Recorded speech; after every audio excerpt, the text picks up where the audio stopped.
Cierra los ojos e imagina. Es el año 95 después de Cristo. En una pequeña casa en Éfeso, un anciano llamado Juan, el último apóstol vivo, termina de escribir unas palabras. La gracia del Señor Jesús sea con todos. Miren, él no lo sabe, pero esa línea en Apocalipsis cerrará el último libro del Nuevo Testamento. Ahora, imagina que siglos después, tú y yo tenemos esa misma colección de libros, desde Génesis hasta Apocalipsis. Pero, ¿cómo llegó a estar completa? ¿Quién decidió qué libros iban dentro y cuáles no? Y lo más importante, ¿por qué creemos que solo estos libros son la palabra inspirada de Dios? Hoy vamos a responderlo porque el artículo 2 del capítulo 1 de las confesiones que estamos mirando, tanto la de Westminster como la de Londres, tratan justamente de esto, el canon de la Escritura. Vamos a leer este artículo. Dice así: bajo el nombre de Santa Escritura o Palabra de Dios escrita, están comprendidos todos los libros del Antiguo y Nuevo Testamento, todos los cuales son dados por inspiración de Dios para ser la regla de fe y de vida. Aquí la confesión no inventa nada nuevo, simplemente reconoce la lista de libros que Dios mismo dio a su pueblo. Hermanos, la palabra canon viene del griego canón, que significa regla o vara de medir. Cuando hablamos del canon bíblico, nos referimos a la lista de libros que cumplen con la medida divina, que son inspirados por Dios, reconocidos por su pueblo y que llevan su autoridad. Y aquí hay algo importante, hermanos.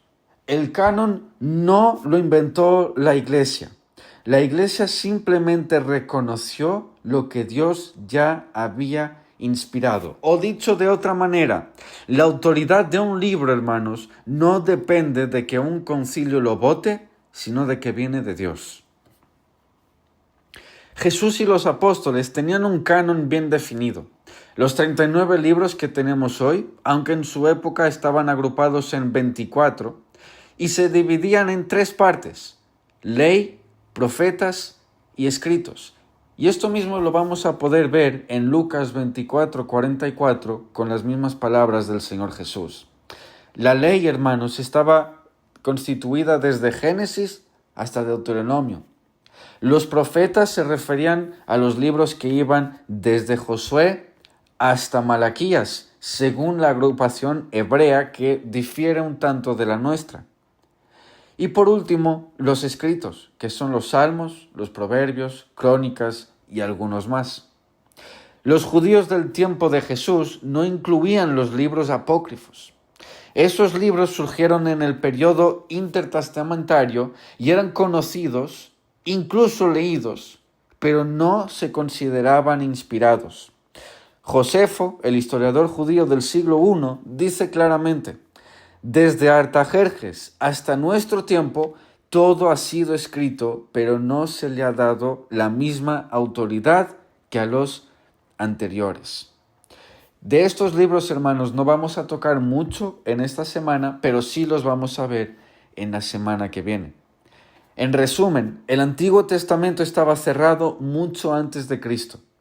Y Jesús mismo lo confirma cuando cita la primera historia de la Biblia, Abel, y la última del canon hebreo, Zacarías, cubriendo así todo el marco. Y esto lo podemos ver en Lucas 11, versículo 51.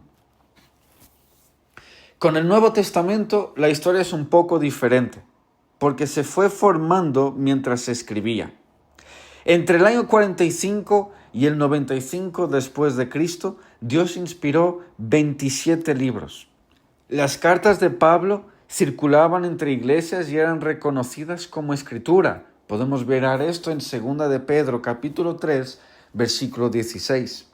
Los evangelios se copiaban y se leían públicamente como palabra de Dios. La clave para reconocer un libro como inspirado era, en primer lugar, autor apostólico o relacionado directamente con un apóstol. ¿Qué quiere decir? que esa carta, ese libro debería ser escrito directamente por un apóstol, como lo fuera Pedro, como Juan, como Pablo, o alguien relacionado directamente con uno de ellos, como es el caso, por ejemplo, de Lucas o Marcos. En segundo lugar, debería tener coherencia doctrinal con la enseñanza tanto de Cristo como del Antiguo Testamento. Dicho de otra manera, el libro que se estaba presentando delante de la iglesia como inspirado por el Señor no podía contradecir las palabras de Jesús ni la doctrina enseñada en el Antiguo Testamento. Y en tercer lugar, debería ser usado en todas las iglesias locales de aquel entonces. Para el año 150 ya se usaban prácticamente los 27 libros actuales. En el siglo IV, concilios como el de Cartago, en el año 397, simplemente confirmaron lo que la Iglesia ya venía reconociendo desde hacía más de 2 siglos.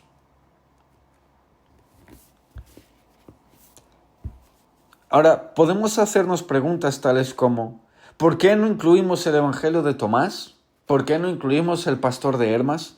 ¿O por qué no incluimos el libro de Enoc, que son libros que estaban circulando por ese entonces por las iglesias? Incluso algunos de ellos tuvieron cierta aceptación en algunas partes de la iglesia. Pero ¿por qué nosotros no los aceptamos a día de hoy? Hermanos, porque no cumplen los siguientes criterios. No fueron escritos por los apóstoles, contienen errores teológicos y fueron rechazados por las primeras iglesias. Aunque, como he dicho antes, habían ciertas iglesias locales que sí los aceptaban. Aquí es donde la confesión es clara. Bajo Santa Escritura solo están estos libros, los 39 del Antiguo Testamento y los 27 del Nuevo Testamento, y ninguno más. Si el canon está cerrado, eso significa que Dios ya ha hablado de forma completa y suficiente. No necesitamos nuevas revelaciones para completar la Biblia. Cualquier nueva luz debe ser evaluada y si contradice la Escritura, no viene de Dios. Por eso, en un tiempo de profetas modernos y nuevos evangelios, este artículo es más actual que nunca.